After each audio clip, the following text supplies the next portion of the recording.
Gather round, kids. Dad's going to tell you a little story about the life of a dollar. Here we are at the U.S. Mint, where money is created. Here we see baby Washington representing a new $1 bill.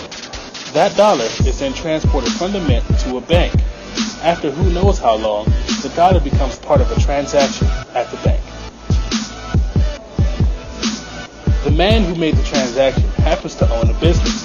He then takes the dollar and the other money he withdrew to his business. At his barbershop, he has a chore boy, who sweeps up and does other little things around the store. He pays that boy in cash, so he gives the dollar to the boy as part of his payment. The boy then merrily goes home, and inside he finds himself facing a decision. The boy can either put the money in savings for a bike, or he can spend it on a new game right now. He chooses the game. So here we see him going to the game store.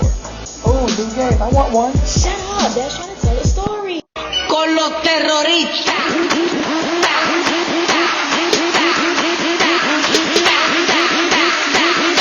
And do the Harlem Shake.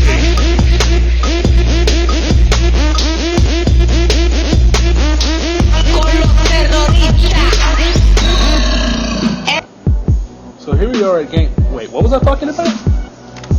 Oh yeah, the kid decided to get the new game. So here we see the kid at GameStop buying the game that he wanted so badly.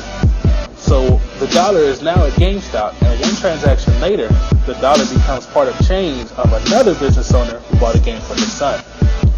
Here we see the business owner takes the money back to his own business. His business happens to be at a mall. Because his business is at a mall, he, besides workers, utilities, and other work processes, he also has to pay rent, which is a fixed cost that he incurs every single month. What shall he spend his money on next? He could decide to put it towards his workers, his rent, his utilities, or the ink he used during the month. But instead, he decides to give it to his son, who asks him for the money.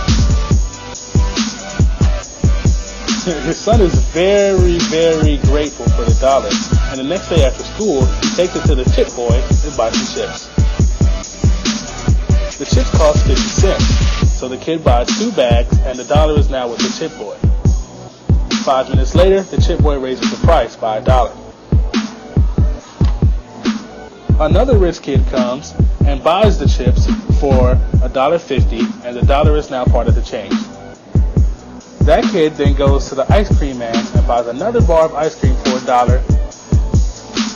The ice cream man, who took the dollar from the kid who bought the chips after the first kid bought the chips, yeah, it's confusing, but stick with me, decides to put the dollar in his retirement fund, thus ending the dollar's life, because you can't be... Sorry folks, we're having technical difficulties. Con los terroristas.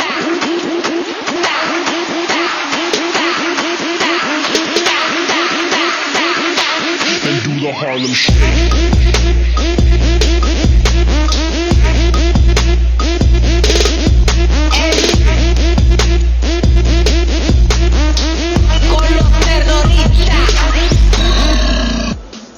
Sorry about that. I hope you enjoyed the entertainment. But as I was saying, the ice cream man then takes the dollar and puts it into a retirement fund, thus ending the dollar's life because he will never be withdrawn again. That's all, folks.